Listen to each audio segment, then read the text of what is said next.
1700 ફૂટની હાઇટ, કોઈ રોપ નહીં, કોઈ સેફટી નહીં, બસ એક જ પુલ અને બધું પૂરું.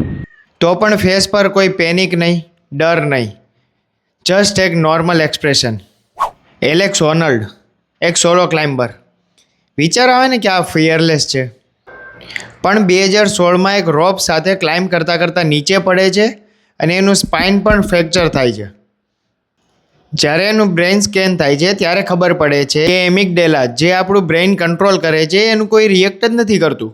એ પોતાની ડેથને એટલી વાર વિઝ્યુલાઇઝ કરી ચૂક્યો છે કે એના ડરના ઇમોશન્સ કામ જ નથી કરતા.